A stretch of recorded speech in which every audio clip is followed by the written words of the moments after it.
السلام علیکم ورحمۃ اللہ تعالی وبرکاتہ۔ الصلاۃ والسلام علیک یا رسول اللہ، الصلاۃ والسلام علیک یا حبیب اللہ، الصلاۃ والسلام علیک یا نبی اللہ وعلی آلک و صحابک یا نور اللہ صلی اللہ تعالی علیہ وسلم۔ یہ فیضان نظر تھا یک مکتب کی کرامت تھی، یہ فیضان نظر تھا یک مکتب کی کرامت تھی، سکھائے کس نے اسماعیل کو آداب فرزندی، سکھائے کس نے اسماعیل کو آداب فرزندی۔ اور قربانی دین ہمارا ہے، قربانی دین ہمارا ہے، ملت آئین ہمارا ہے، ملت آئین ہمارا ہے۔ میں قربانی کے مسائل کو آپ لوگوں کے سامنے رکھنے کی کوشش کرتا ہوں۔ قربانی کے مسئلے میں صاحب نصاب وہ شخص ہے جس کے پاس 52.5 تولہ چاندی یا 7.5 تولہ سونا کے مالک ہو، یا ان میں سے کسی ایک کی قیمت کا سامان تجارت یا سامان غیر تجارت کا مالک ہو۔ مالک نصاب اپنے نام سے ایک بار قربانی کر چکا ہے اور دوسرے سال بھی وہ انسان مالک نصاب ہے تو اس پر اپنے نام سے قربانی واجب ہے، اور یہی حکم ہر سال قربانی دینے کا ہے۔ اگر کوئی شخص صاحب نصاب اپنی طرف سے قربانی کرنے کے بجائے دوسرے کی طرف سے قربانی کرے اور اپنے نام سے قربانی نہ کرے وہ سخت گنہگار ہوگا۔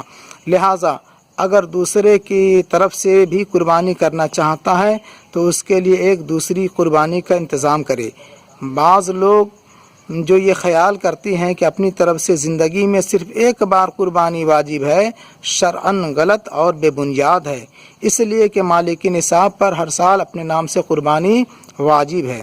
دیہات میں 10ویں ذی الحجہ کو طلوع صبح صادق کے بعد سے قربانی کرنا جائز ہے، لیکن مستحب یہ ہے کہ سورج نکلنے کے بعد قربانی کرے۔ شہر میں نماز عید سے پہلے قربانی کرنا جائز نہیں ہے۔ شہری آدمی کو قربانی کا جانور دیہات میں بھیج کر نماز عید سے پہلے قربانی کرا کے گوشت کو شہر میں منگا لینا جائز ہے۔ لہٰذا یہ سارے مسائل پر غور و فکر کریں۔ بہت سے لوگ دیہات میں یہ ہوتا ہے کہ ایک سال اپنے نام سے قربانی کرتی ہیں، دوسرے سال اپنی بیوی کے نام سے قربانی کرتی ہیں، تیسرے سال اپنے بچے کے نام سے قربانی کرتی ہیں، چوتھے سال اپنی بہو کے نام سے قربانی کرتی ہیں۔ ایسی قربانی جائز نہیں ہے۔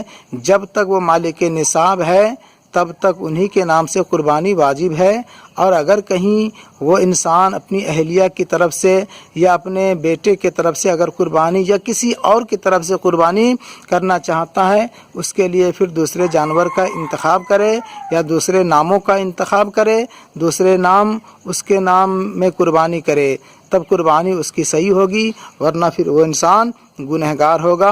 لہٰذا ان سارے مسائل پر لوگوں کو دھیان دینا چاہیے۔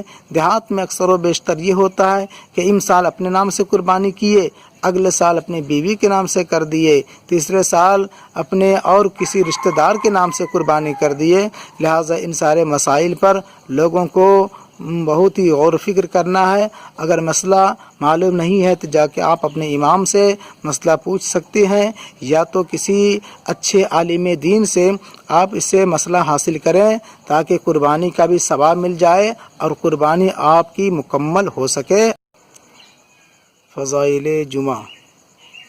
حضرت سلمان رضی اللہ تعالی عنہ نے کہا کہ حضور صلی اللہ علیہ وسلم نے ارشاد فرمایا کہ جو شخص جمعہ کے دن نہائے اور جس قدر ہو سکے ممکن ہو طہارت و نظافت کرے، تیل لگائے یا خوشبو ملے، جو گھر میں میسر آئے، پھر گھر سے نماز کے لیے نکلے اور 2 آدمیوں کے درمیان اپنے بیٹھنے یا آگے گزرنے کے لیے شگاف نہ ڈالے، پھر نماز پڑھے جو مقرر کر دی گئی ہے، پھر جب امام خطبہ پڑھے تو خاموش رہے، تو اس کے وہ تمام گناہ جو ایک جمعہ سے دوسرے جمعہ تک انہوں نے کیا ہے، اس کے گناہ کو اللہ تعالیٰ معاف کر دے گا۔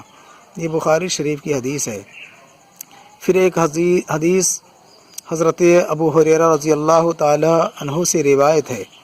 حضرت ابو ہریرہ رضی اللہ تعالی عنہ عرض کرتی ہیں کہ رسول آقا صلی اللہ علیہ وسلم نے ارشاد فرمایا کہ جمعہ کے دن فرشتے مسجد کے دروازے پر کھڑے ہو کر مسجد میں آنے والوں کی حاضری لکھتی ہیں۔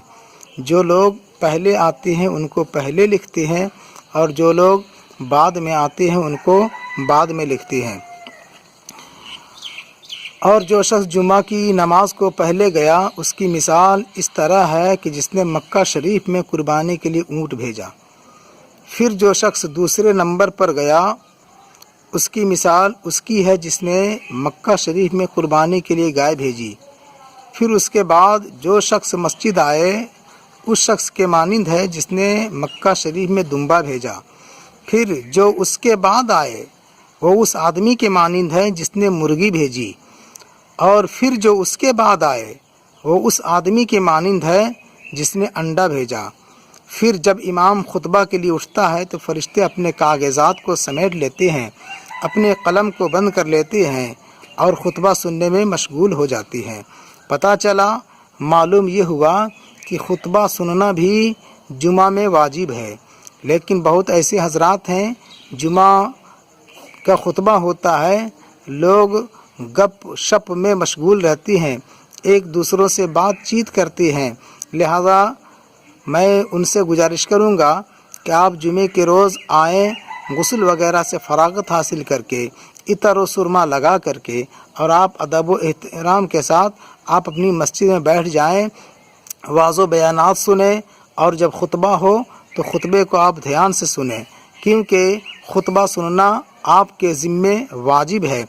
کیونکہ خطبہ اگر آپ نے نہیں سنا ہے تو آپ کو دو رکعت کا ثواب خطبہ ہی میں ہے، لہٰذا خطبہ سننا واجب ہے۔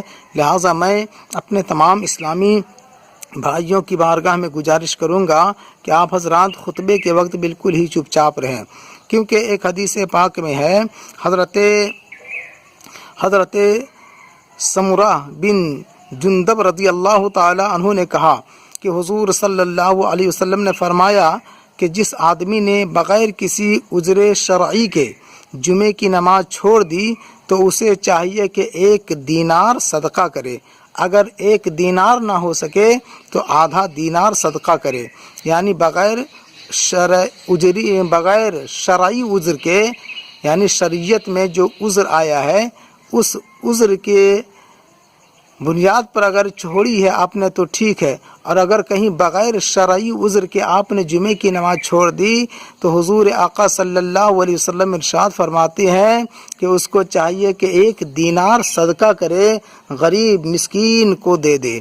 لہٰذا جمعے کی نماز پڑھنا آپ کے ذمہ فرض ہے، اور خطبہ سننا آپ کے اوپر واجب اور ضروری اور لازمی ہے۔ لہٰذا میں تمام اسلامی بھائیوں سے گزارش کروں گا کہ آپ جمعے کے روز جب مسجد آئیں تو خطبہ آپ دھیان سے سنیں، کیونکہ 2 رکعت کی نماز کا ثواب آپ کو خطبے میں ملے گا۔ السلام علیکم۔